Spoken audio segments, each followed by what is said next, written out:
Hi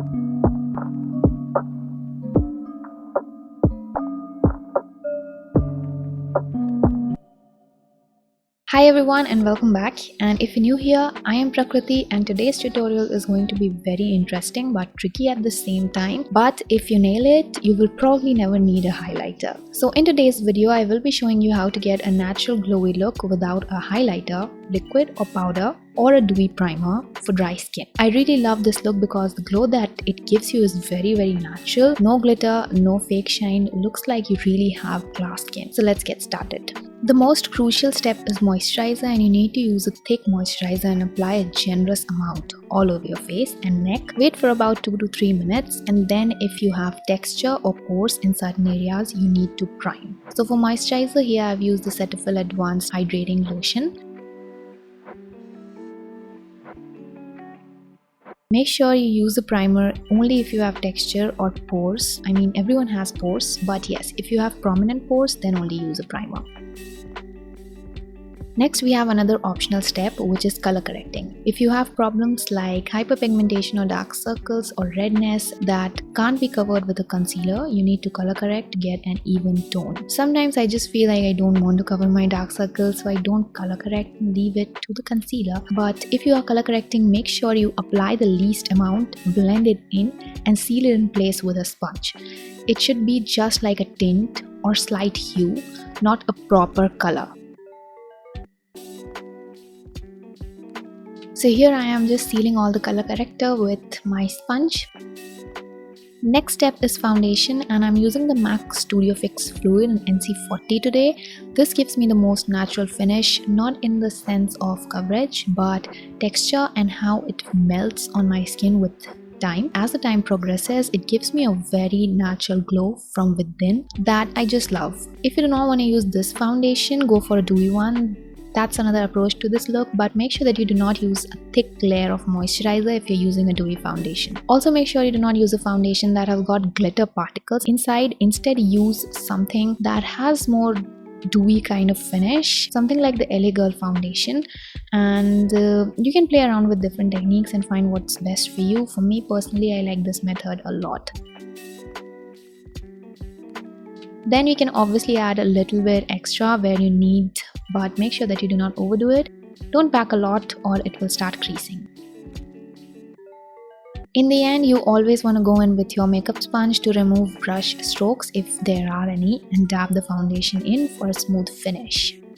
Next is concealing. I am using just the tiniest amount of concealer on the inner and outer corner of the eye and dragging it down. That's where I have the most darkness. Now for blending in the concealer, I'm not using my sponge because a sponge actually, it just picks up the concealer from the place, especially this concealer, and in place of a sponge, I'm using my PAC 218 concealer brush. This just blends in the concealer really seamlessly.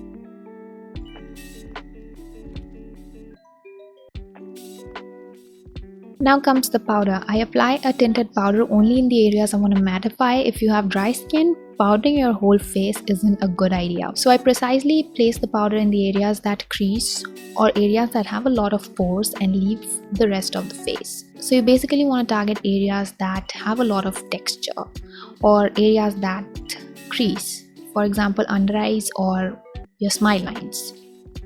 Next, for eyebrows, I don't want to say anything. Do your eyebrows as you like. I love keeping it natural and feathery, but you do what you like. It completely depends on your face shape or your personal preference. After filling my eyebrows, I'm just going to brush them up using eyebrow gel.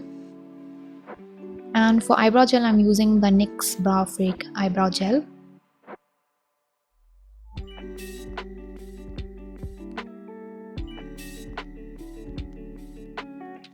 So for eyes, I'm going to use the same concealer that I used for my under eyes to prime them. It's a very thin layer just to hide my veiny eyelids, and then I'm just tapping it in with my fingers just to make sure that everything's blended. The first shade I am going to use is a warm brown, and I just want a wash of this shade all over my crease, hence I'm using it on a very fluffy blending brush. By the way, all the products are going to be mentioned in the description box, so please check that out if you want to know about a certain product that I've used in this video. Then I am using a deep, more chocolate brown kind of shade and focusing it into my crease. And yeah, for doing this, I am using a tapered blending brush and I am focusing this color into my crease. Well, not actually the crease, a little bit above the crease, because if I focus it into my crease, my eyes are gonna look small. Next, I'm using a champagne bronze type of shade and applying it all over my eyelid. Now for lower lash line, I'm using the shades I used in my crease and I'm not applying them right on my lower lash line. Instead, I am placing them where my concealer crease is.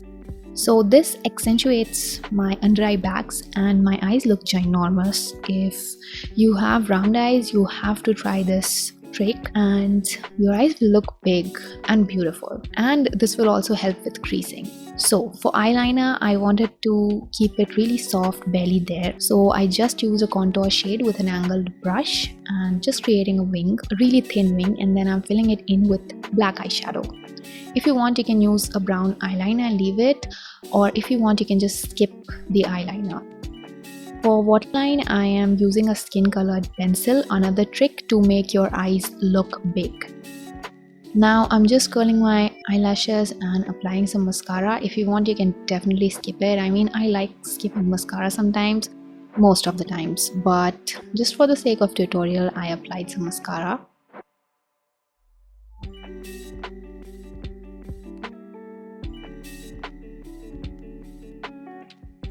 Next, we are going to add some bronzer, and for that I am using my Wet n Wild bronzer in the shade What Shady Beaches. And so I'm not contouring, just a little bit of bronzer to get the warmth and accentuate certain features of my face, just a little bit. It's not like contouring, like making your features pop, not like that, just a little bit of accentuating, and that's it.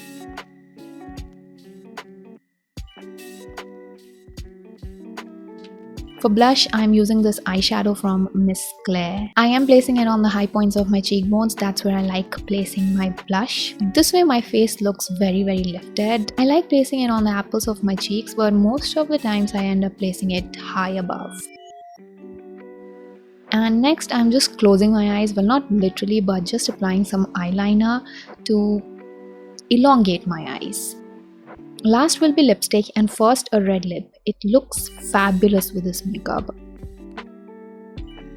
I'm using a shade from the Maybelline Superstay Matting Crayon. Again, I don't remember the shade name. It will be in the description box, you guys. I'm really bad at remembering shade names. I love the red lip look so much.